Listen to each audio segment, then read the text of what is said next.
reach another whole new level. Grabbing the light on the run from the devil. Been downtown for too long. I'm the bomb and about to blow up. I'm the bomb and I'm about to blow up. So this is a video that I definitely should have had out by now, but, well, let's face it, I'm slow, stupid, and lazy, so I just haven't quite got around to making it yet. But here I am, and I'm not gonna hold off any longer. I'm just gonna kind of jump into things and give you guys my overall thoughts in regards to Dead Island 2.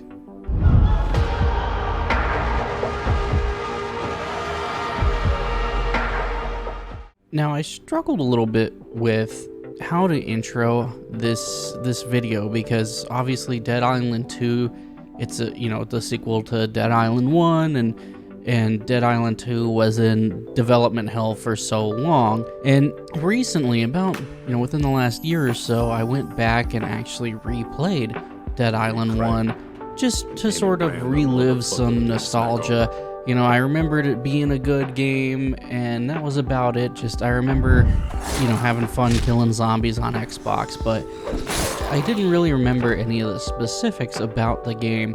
And replaying it was a good decision because it was genuinely a lot of fun running around killing zombies with just dumb, ridiculous weapons and reliving the story when I played it. And the story, it wasn't amazing, but it was definitely enough to kind of keep you entertained. It ultimately was like, here, have fun killing zombies, and we'll try not to bore you with the story, just kind of enjoy the ride, so to speak. And when I replayed it too, I definitely noticed that the game, it definitely seemed dated. It was slow and kind of sluggish and clunky. And, the game's over 10 years old, so that makes sense that it would feel dated because that's like 100 years in video game years.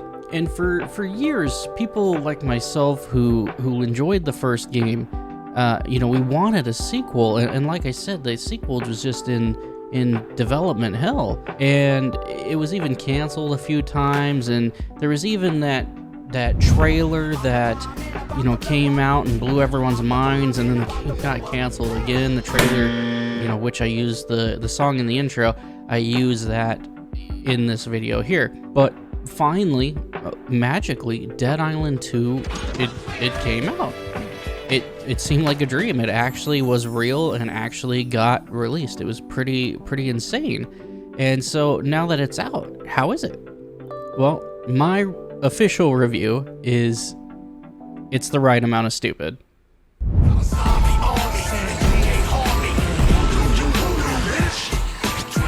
There's nothing more entertaining than just running around punching and kicking and electrocuting and setting zombies on fire and shooting them.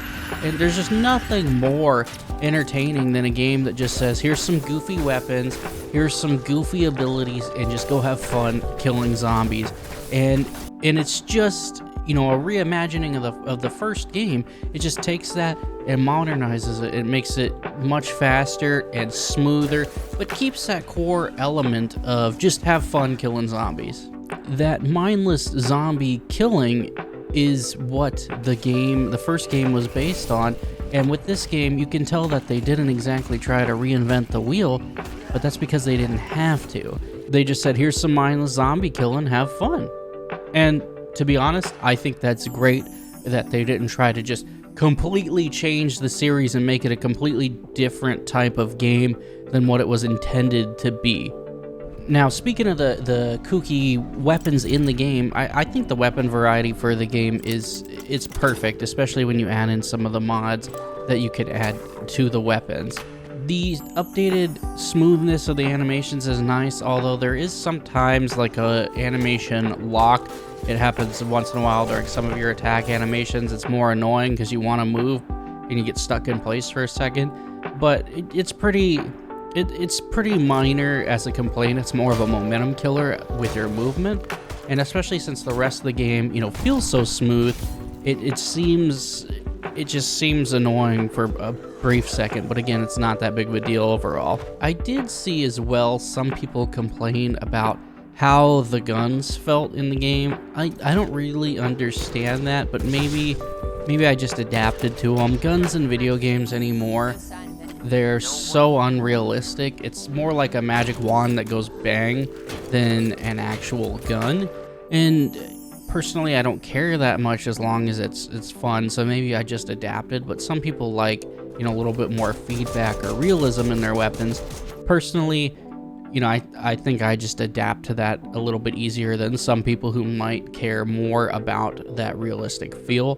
But personally, I thought the gunplay was fine in the game.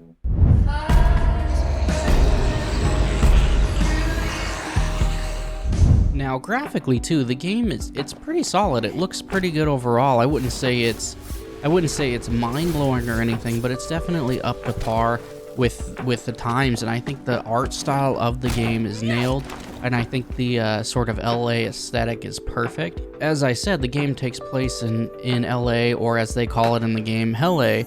And it's Los Angeles, but it's kind of a parody of LA, where it's filled with, you know, stupid actors, drugged out musicians, influencers. Actually, that kind of just describes LA. Maybe it's not a parody. Never mind. In all honesty, you know, LA, it would probably be improved by a zombie apocalypse. Zombies would be better than, you know, the homeless, fentanyl addicts, and Antifa. Never mind again. I guess LA is just full of mindless zombies already. Now, one thing with LA in the game is the game is surprisingly not really that woke. There's a couple of minor issues with wokeness, but it's almost like they need to be there for continuity purposes.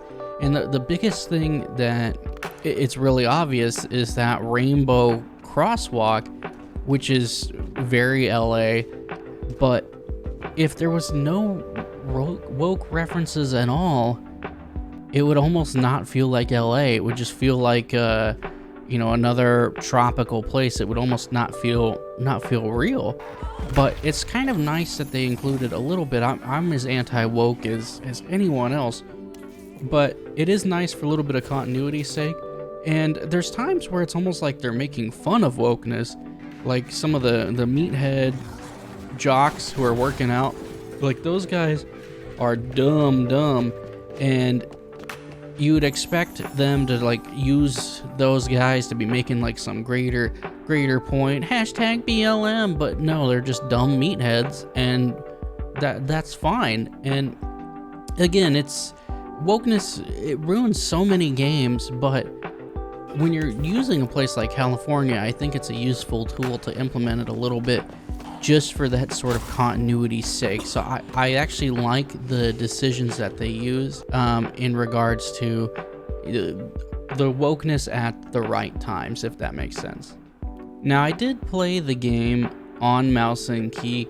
I do typically prefer to play a lot of games on controller, but this one I decided to play on mouse and key, and it felt fine. I used the stock binds. The only thing I didn't like was the alt dodge placement. Personally, it just feels a little bit weird to me to use alts to dodge. And, you know, I got used to it, and especially later game, I got to the point where I was pretty damn strong, and so I didn't really have to use it. Times I would just be slashing the regular zombies, and they would just hit me, and then 2 seconds later, I would be, you know, basically full health again, so it wouldn't really matter. Now, I did play through the whole game as Amy, and right after I beat the game, it seemed to be the general consensus that Amy was the worst character in the game. So that would have been nice to know ahead of time. I guess that's what I get for, you know, picking the sexiest character in the game, no cap. But overall, the game, it really wasn't that hard, honestly. Now, I'm not gonna lie and say the story was some epic masterpiece. No, it was fine. It was a lot like the first game, where it kept you into it, you weren't bored, but it was kind of average as a story, as you'd expect a lot of zombie hack and slash type games to be. I mean, what do you really expect? As long as the story is engaging and not completely fucking stupid, it's fine. That's just the type of game it is. And it's not it's also not like it's really a driving factor as well. The driving factor is the zombie slaying. Now, much of the mission design is, typical. Go here, do this, kill a zombie there, go here, grab that, come back. It's not anything groundbreaking or anything mind-blowing, anything like that. But it is fun. You get introduced to different zombie types as well. They have those big steroided out zombies, and they got zombies that puke up crap all over you.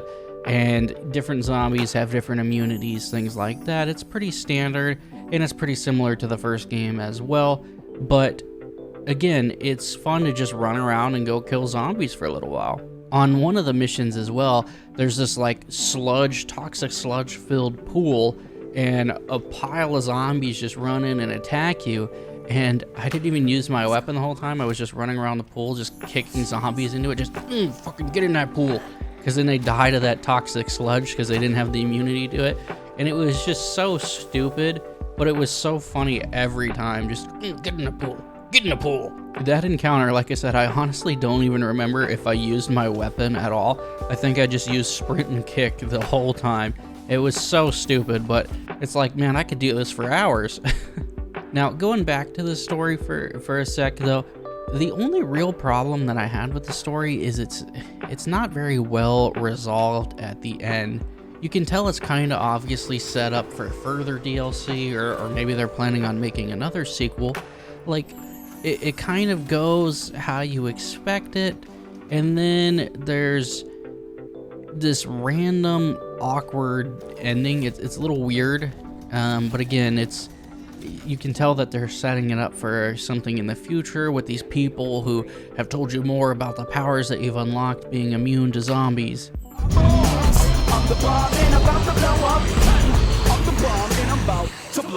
Now, throughout as well, there's a lot of kind of stupid jokes and corniness too that sometimes it actually makes the game more humorous, but sometimes it can be a little bit annoying because you're just like, bruh, what?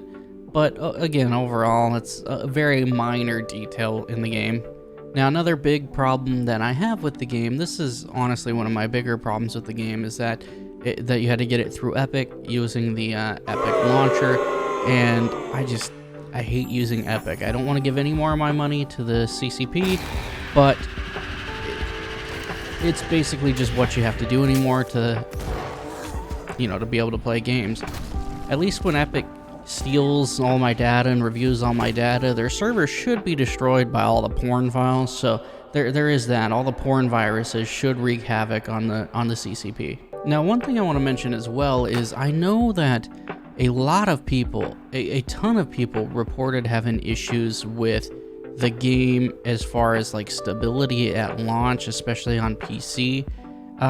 For me, I didn't really experience that. Now I have a pretty good PC, but it ran fine for me. The only thing is I did have to run it with VSync on, which I don't like to do, but that's just because there was some pretty good screen tearing.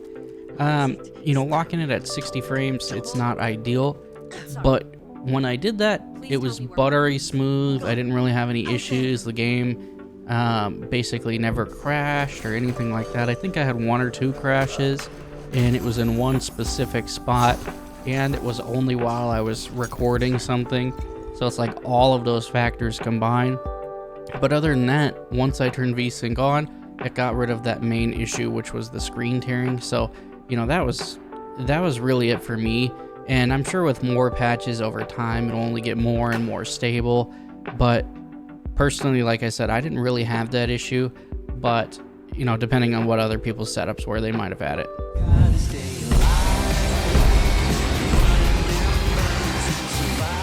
So like I said earlier in the video, this game, it really is the right amount of stupid. There's nothing more fun than running around and just killing zombies with goofy ass weapons and just having a good time. Now, what would I score this game? It's not a mind-blowing, groundbreaking thing. The game, it's not a 10 out of 10. It's probably like a 7 out of 10, but a 7 out of 10 that's fun is still fun. And again, I equate it to the right amount of stupid. They took a ridiculous premise and said, let's just have fun with it and let's just have a good time. And to me, I'm all for that. I would rather have a game like this that's not really that grounded in reality, that, you know, again, you just hack and slash some zombies, have some fun, versus some game that's like, I'm gonna be gritty and realistic and things like that. It's getting so annoying that some games are sacrificing fun for realism when I would rather have it be the other way around. I would rather them sacrifice a little bit of realism for a lot more fun, and developers are at best anymore doing the opposite. Sometimes they're just sacrificing both because screw the consumer, but that's another story. Anyways, guys, this has been your boy Drinker, and again, you know, if you did like the video, leave a like, comment down below, subscribe, turn on post notifications, all of that good shit. But as always, guys, like I said, I'm your boy Drinker, and I am out of here. Peace.